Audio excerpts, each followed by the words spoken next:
You know, modern scams, they really tap into two of the most powerful and, well, opposite emotions we have: hope and fear.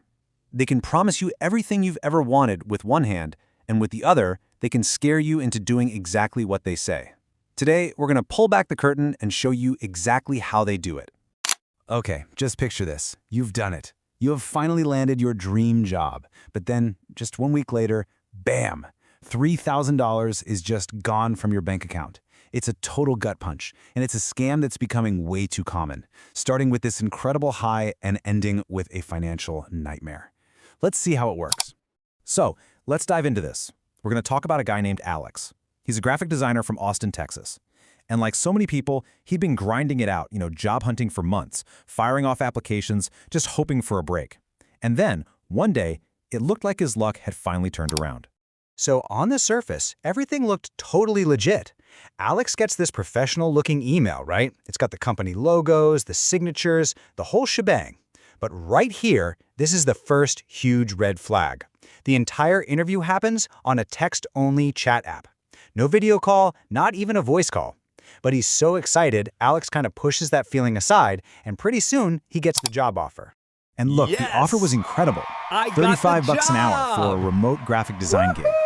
For anyone who's been looking for work, an offer like that, it's almost too good to question. It feels like this amazing reward for all that hard work, and it made it really easy for Alex to just ignore that little alarm bell going off in his head. Okay, so this is where the trap really starts to get set. The hiring manager tells Alex he needs a very specific laptop and software to do the job. And that sounds reasonable enough, doesn't it?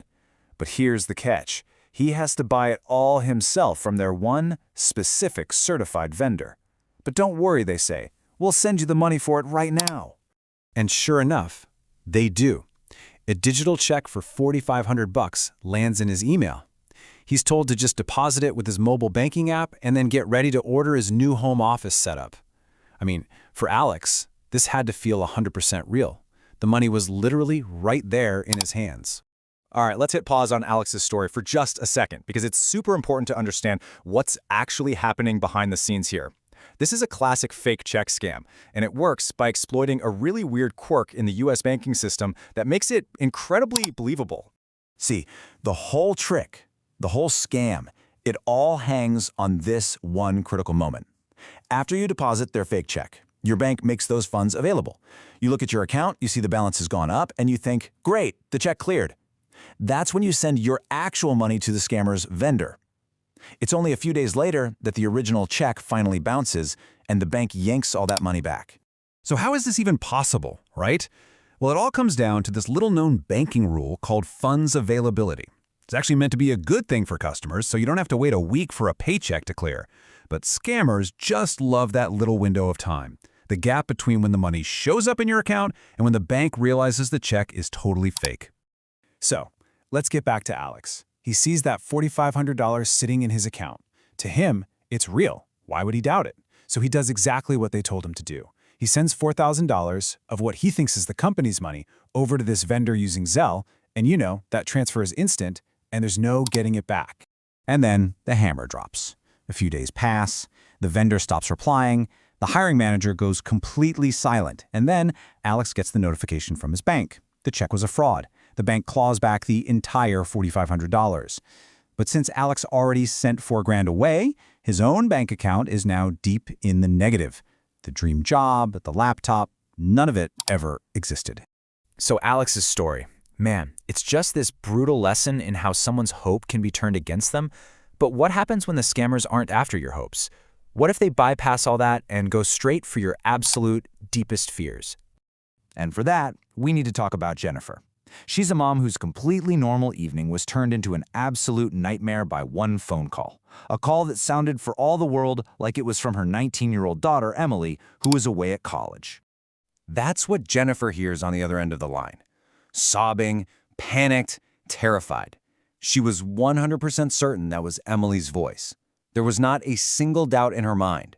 Her daughter was in danger. What she couldn't have known was that Emily was totally fine, and the voice on the phone wasn't even human.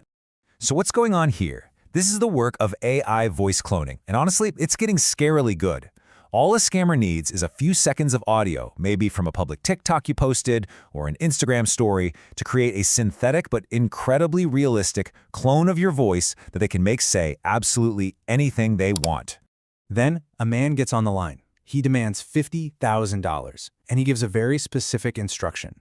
Go to the bank, do not hang up. And that instruction, that is so important for them.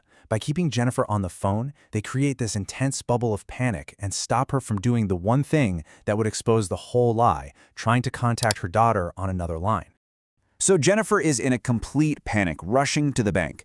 But luckily, a very sharp bank teller sees how terrified she is and steps in. The manager quietly suggests she just send a quick text to her daughter. So while she's still on the phone with the scammer, she types out, "Are you okay?" And just a few seconds later, a reply buzzes in. It's Emily. "Yeah, Mom, I'm in the library studying. Why?" Just like that, the entire nightmare collapsed. Okay, these stories they're terrifying, no question. But understanding how they work is the first step to building our defense. So let's talk about what you can actually do to protect yourself from these kinds of sophisticated emotional attacks.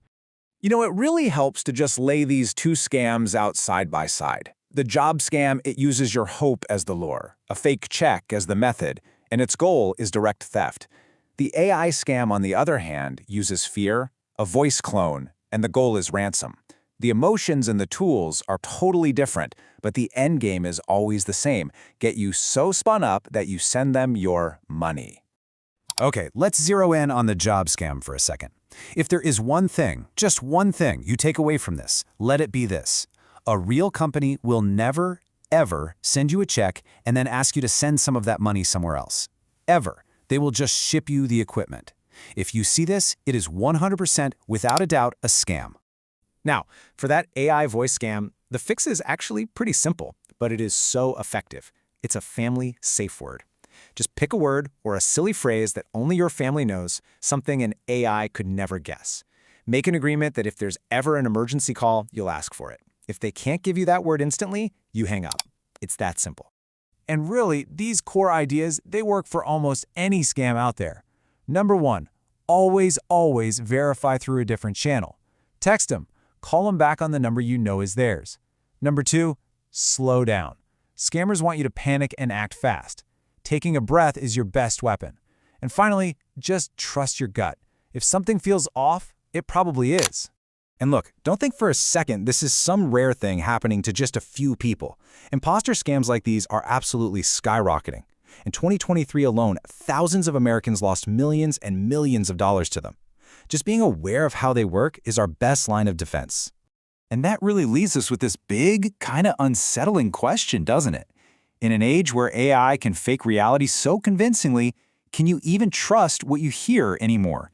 The simple act of hearing a loved one's voice on the phone, it isn't the absolute proof it used to be.